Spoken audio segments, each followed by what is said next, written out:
Desde los sótanos platenses hasta las misas ricoteras en los grandes estadios argentinos. Un viaje al corazón de una experiencia artística inédita, independiente y autogestiva. Leyendas, verdades y turbulencias en el alucinante camino de Patricio Rey y sus redonditos de ricota.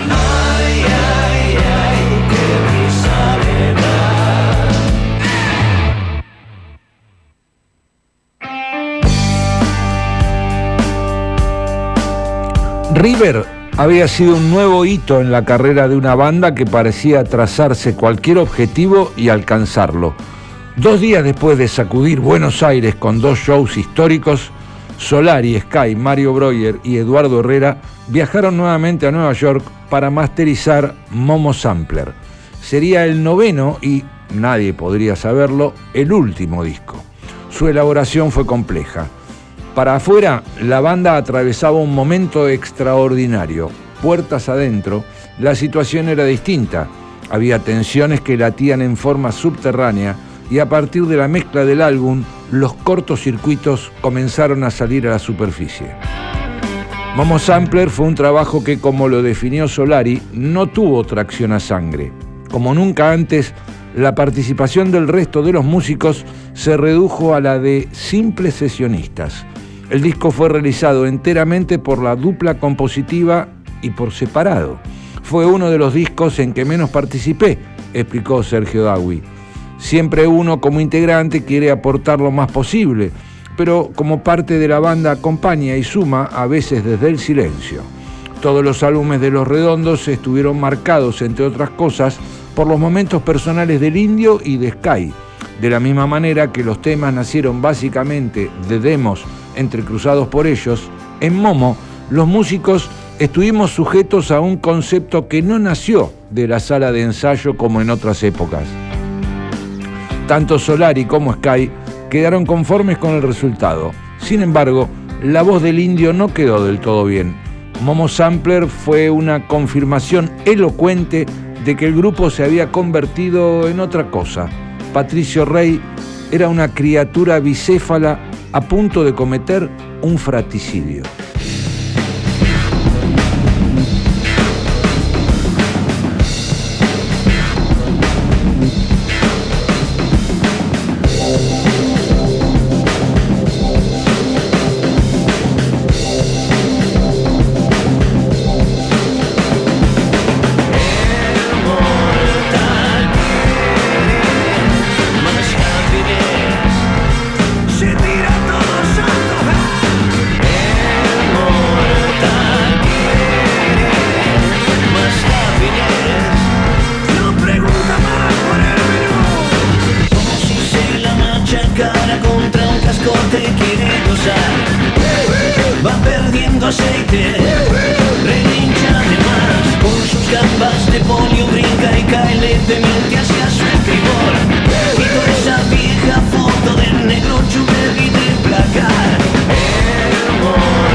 Ya no quiere esperar su suerte más. Va bombeando su vida entre las coquetas que llenan de mentiras su oreja desde un celular.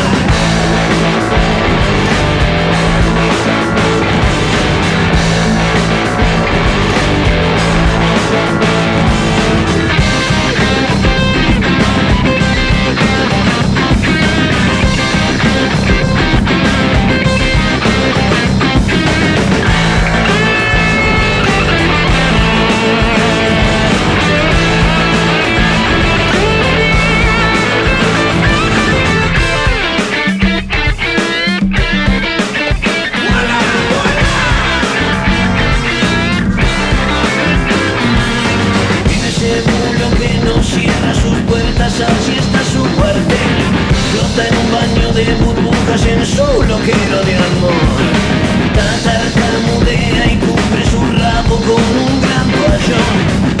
plastiquito trae bagallito y se lo ve feliz. Mortal más happiness y apenas se mantiene en pie. Mortal más happiness y culos grandes como piano, baby. Mortal más happiness. Feel like you need to move your man.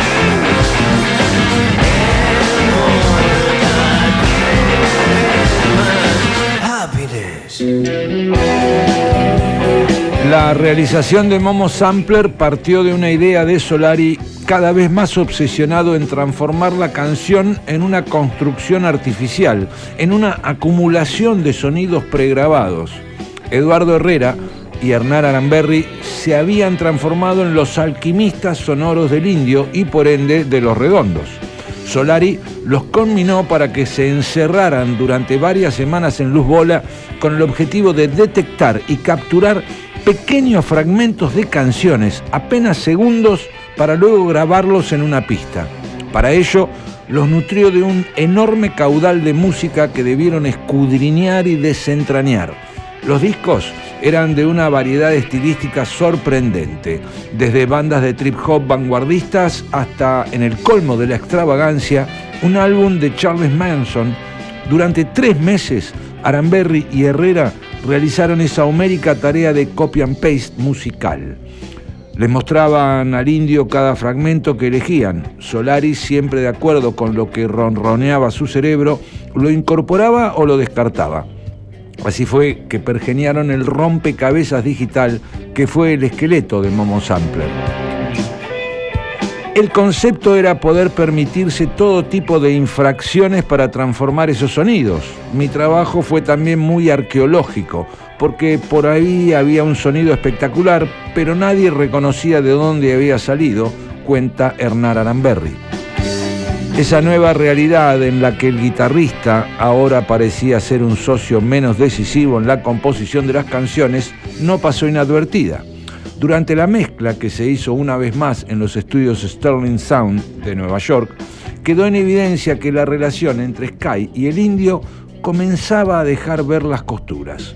Temperalmente mandón y cada vez más convencido de su propia búsqueda sonora, sé que soy medio nazi y exigente con un montón de cosas, que no relego mis voluntades y mis caprichos con facilidad, diría tiempo después.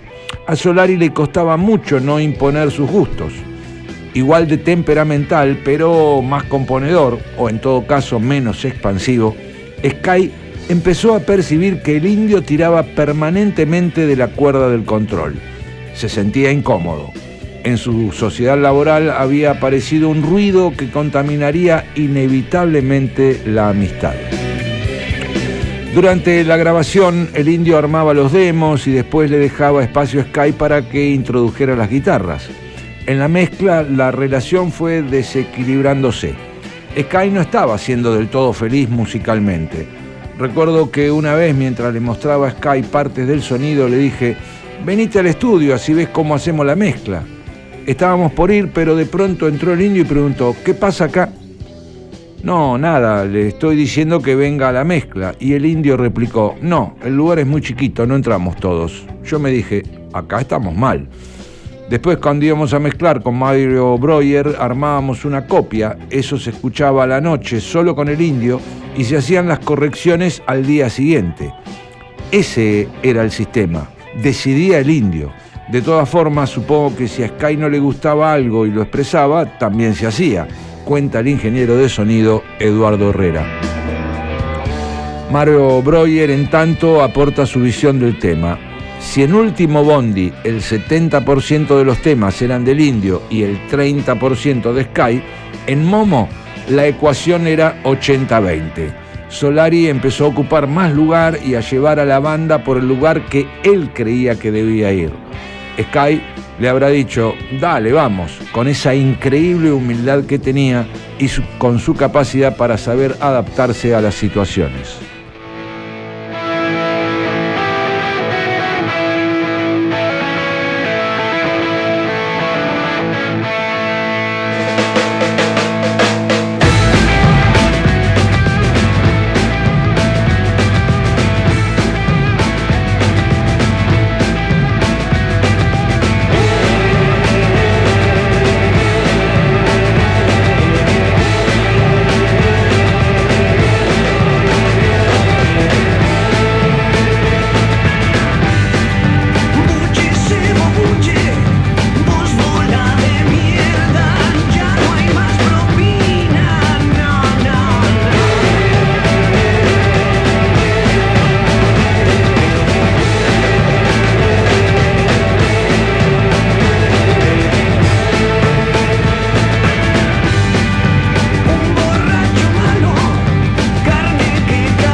Las tensiones gobernaron el viaje y no tenían que ver con el cortocircuito entre los líderes, sino con la imposibilidad que tuvo Solari para quedar satisfecho con el sonido. Se quedaron casi 2 meses en Nueva York.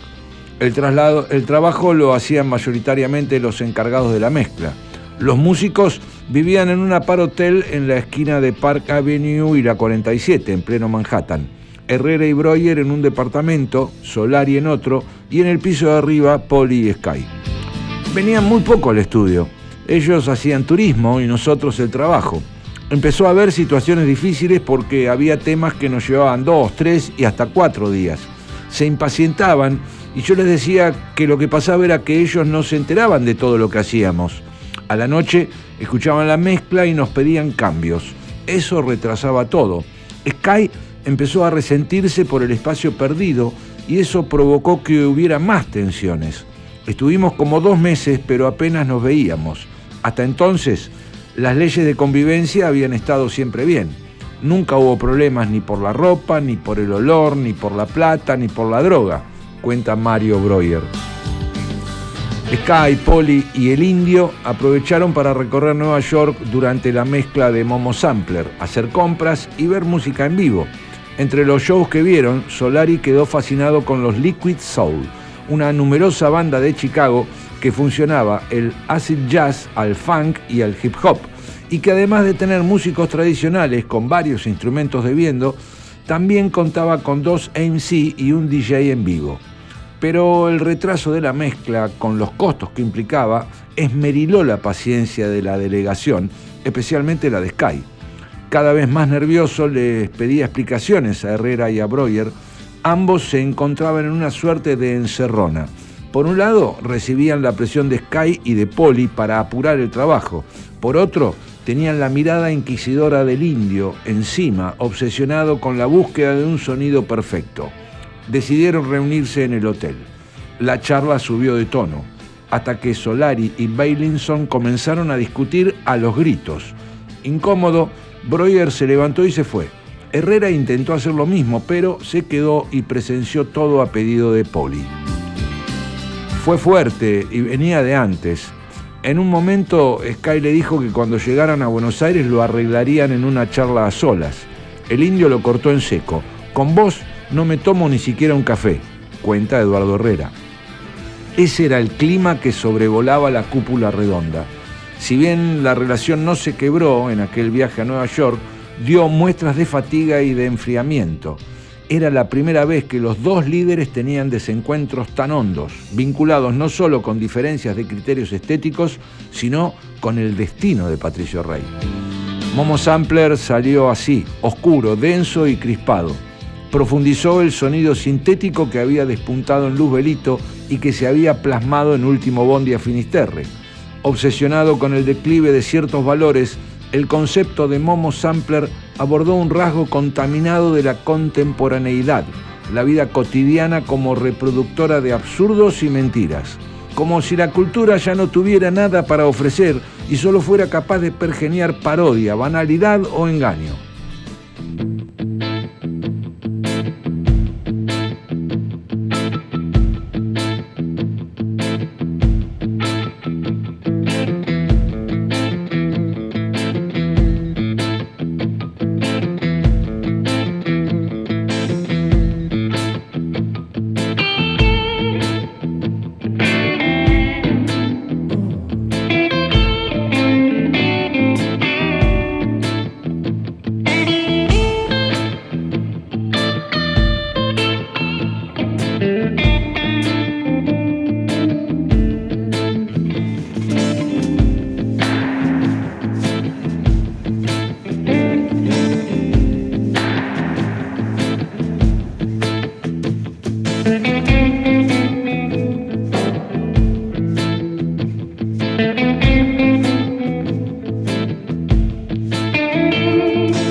y un killer riff en su contestador.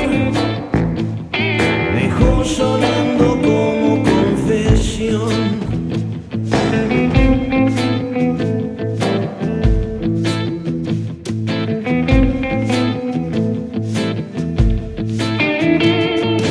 Sin bullshitear a nobody man, una corazonada fue esta vez, lo puso en la ruta bye bye, compases de chabona y lágrimas,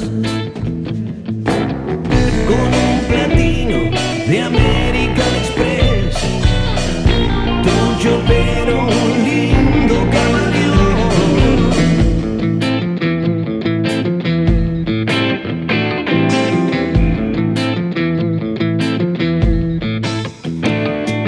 Se despidió del negro burgundí, pero enseguida le bajó el pulgar. Brindó también con el flaco Merlín y vacaciones dio a su corazón. No hay quien le quite a ese gallo el espolón, que ruede la bola, el zumba se va.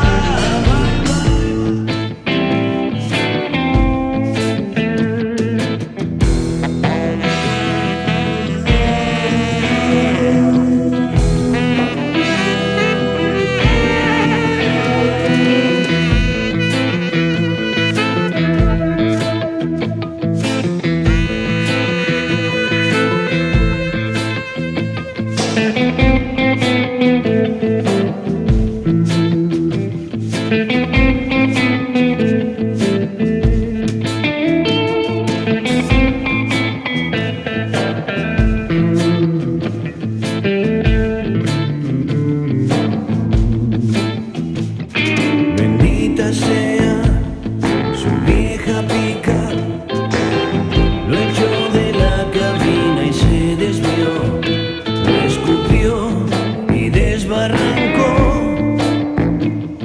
y al borde del abismo lo dejó. Fue la claridad que lo ensegueció, que ruede la bola, el zumba se fue.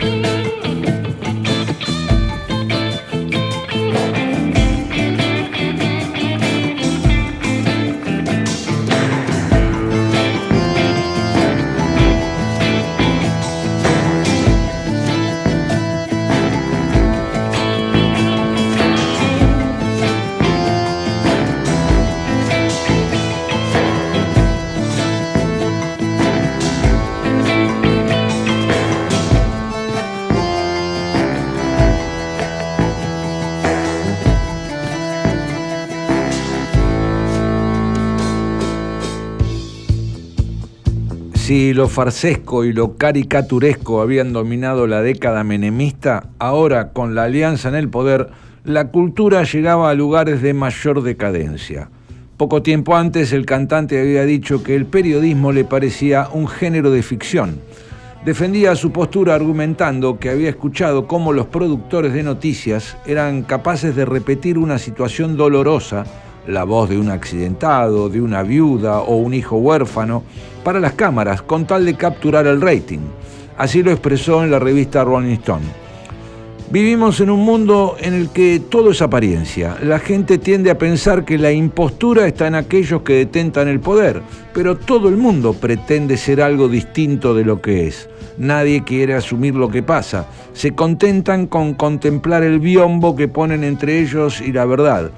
Y ese biombo, en el que se mezclan el divorcio de Moria, el pase de Riquelme y el show de Pepeto de la Ruta y el Chacho Hábil, es la idea de este álbum.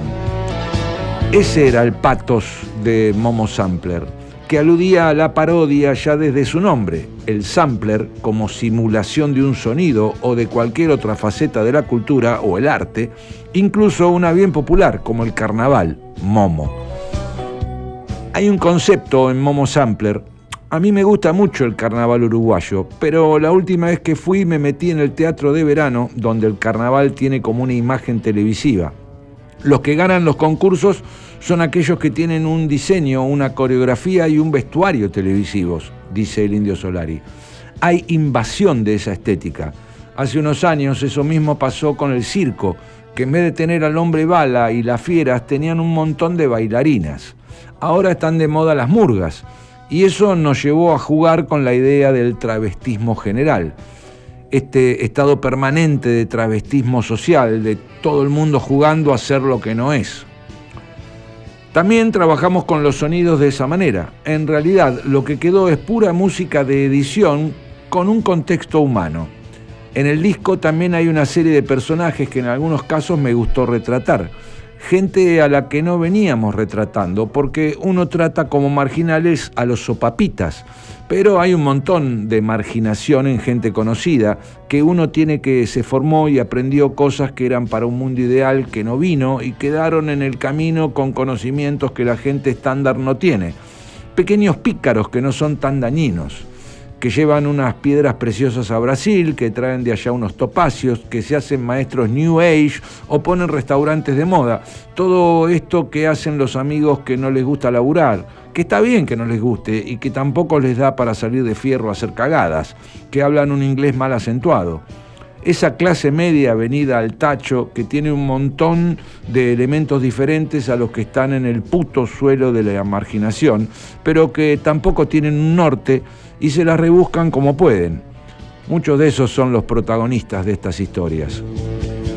Era su manera de justificar la prescindencia de la banda.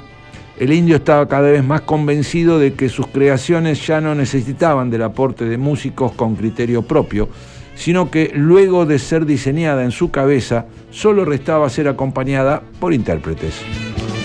Solari redoblaba la apuesta y explica el detrás de escena de Momo Sampler. Yo compuse prácticamente toda la estructura de este álbum con un sampler y después la estructura rítmica la hice grabar de vuelta. En este disco la banda ni siquiera tocó. Hay algo de bajo, un pequeño solo de saxo y nada más. Como el concepto era la emulación de la emulación, de generar un contexto humano sin que lo hubiera, pasó así.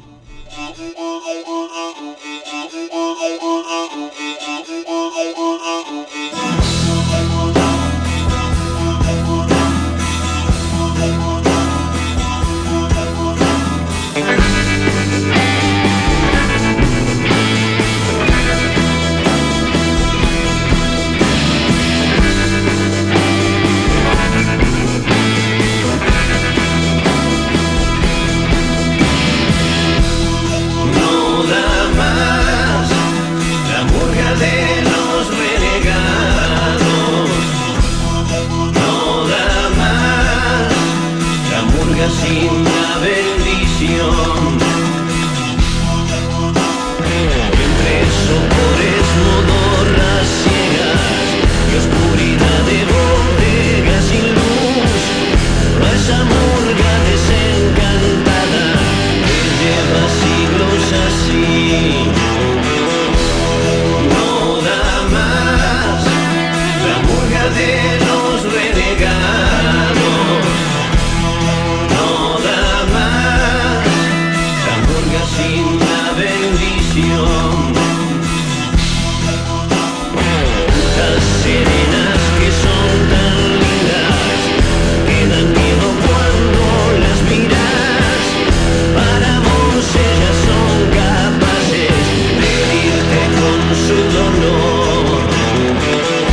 murga de los renegados ya se va, la murga sin la bendición.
Escuchábamos La Murga de los Renegados, antes Pool, Averna y Papusa, Murga, Purga y Morta.com, las canciones de este capítulo 47 de Vida y Obra de Patricio Rey.